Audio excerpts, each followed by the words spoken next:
Et bonjour tout le monde, je suis David Goss, vous êtes dans des extraits d'un MOOC disponible sur le Cercle des rédacteurs, complet, gratuit, qui contient 15 vidéos au total et tous les prompts qu'on va citer.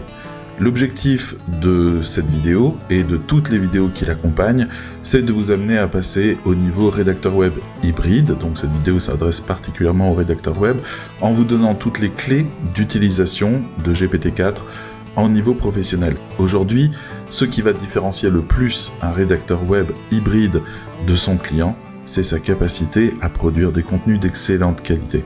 Je vous souhaite une bonne découverte et voici le sujet.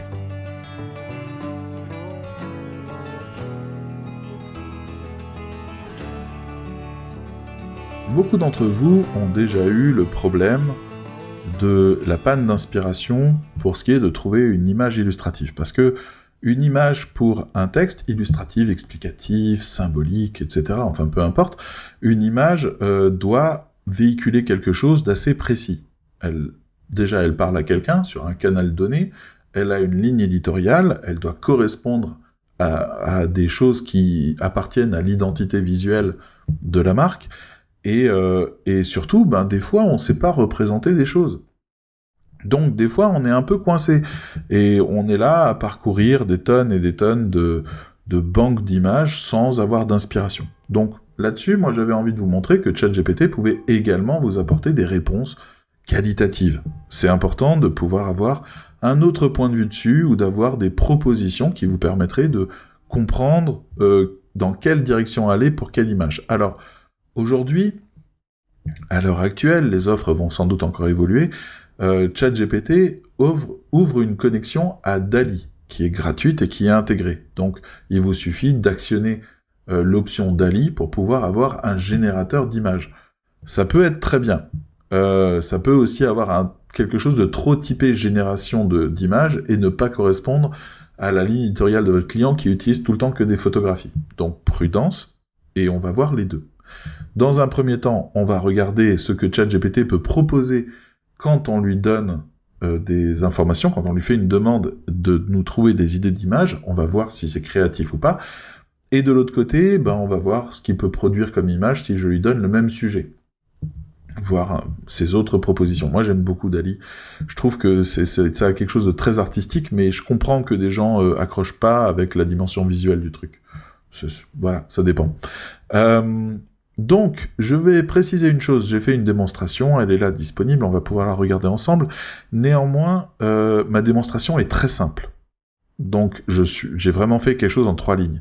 Il faut que vous compreniez que vous pouvez modifier ça en donnant plus de contexte. D'accord ? C'est le stagiaire, n'oubliez pas. Donc, si vous lui dites « trouve-moi des images », vous pouvez lui dire « je suis ceci, cela, je pense à ça, je m'adresse à un tel, le problème c'est un tel, mon interprétation du contenu c'est ça ». Vous pouvez même lui donner un article entier, et lui dire « trouve-moi les images ». Vous pouvez lui dire de trouver des images de une, ou les images qui sont au cœur du texte, ou les images illustratives, vous pouvez tout lui demander. Donc, choisissez ce dont vous avez besoin, passez toujours du temps à améliorer un peu les prompts pour pouvoir vraiment avoir quelque chose d'exécutable et de fonctionnel. N'hésitez pas. Donc voilà, on regarde ce que je vous propose. Donc, ici, j'ai écrit la chose suivante. ChatGPT, je rédige un article sur la rédaction web hybride en utilisant de l'intelligence artificielle. Pourrais-tu me suggérer des descriptions d'images qui seraient pertinentes pour illustrer le propos principal de ce sujet, tout simplement. Donc il me dit, ok, interaction homme-machine. Donc en gros, c'est une personne assise devant son ordinateur et sur l'écran, il y a une interface textuelle semblable à celle d'un chatbot. À côté d'elle, une série de bulles montre un échange de dialogue. Ok, donc on voit l'homme qui parle avec une machine via un ordinateur très basique. Pourquoi pas ? Engrenage créatif, des engrenages s'entremêlant, où l'un représente le cerveau humain et l'autre une puce électronique d'intelligence artificielle. Cela illustre la collaboration entre l'humain et les machines. C'est pas mal.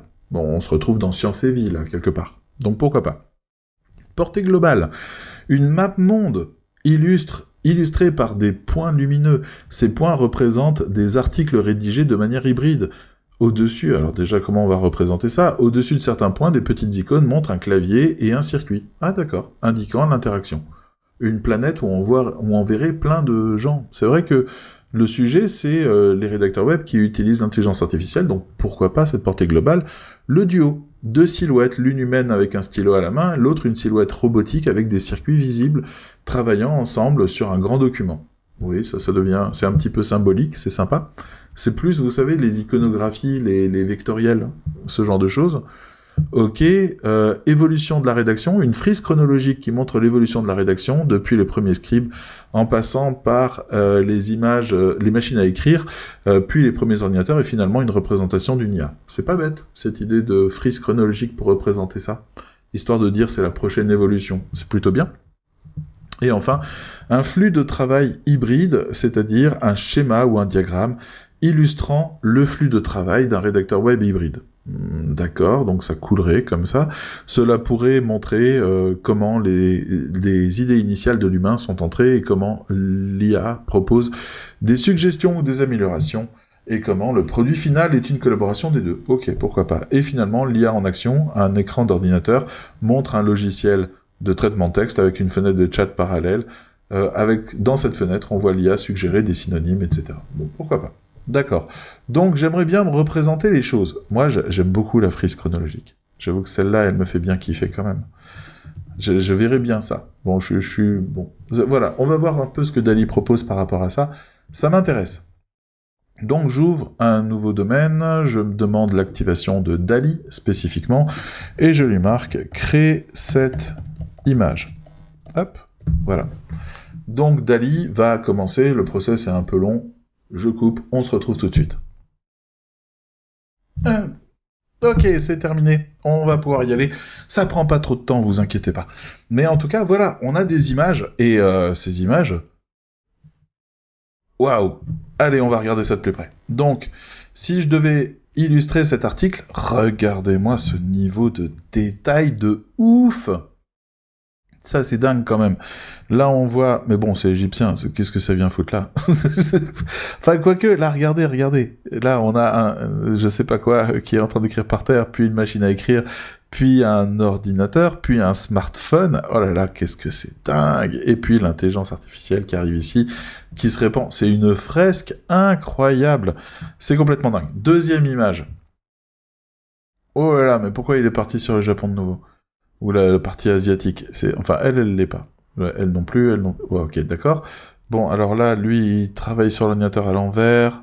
Oh, il y a plein de choses qui vont pas dans cette image, mais c'est incroyable, regardez ça, il a mis des petites lignes de texte et tout, c'est... Oh, incroyable. Et enfin, donc ici, et c'est la proposition de ChatGPT pour éclairer, pour illustrer un texte. Ça, c'est cool, regardez ça. Bon, les dates. Bon, faudra changer les dates, parce que ChatGPT n'arrive pas encore à générer correctement les textes. Mais regardez ça. Bon, c'est pas solide, c'est pas suffisamment précis. Mais il y a tellement de détails, c'est tellement riche. Je trouve ça dingue. Celui-là, je trouve ça...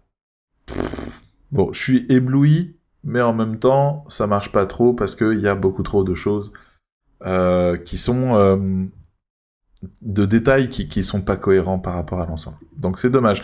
Mais à force d'essayer, de tourner autour, de le relancer plusieurs fois, je pense que je peux obtenir une image incroyable. Vraiment incroyable.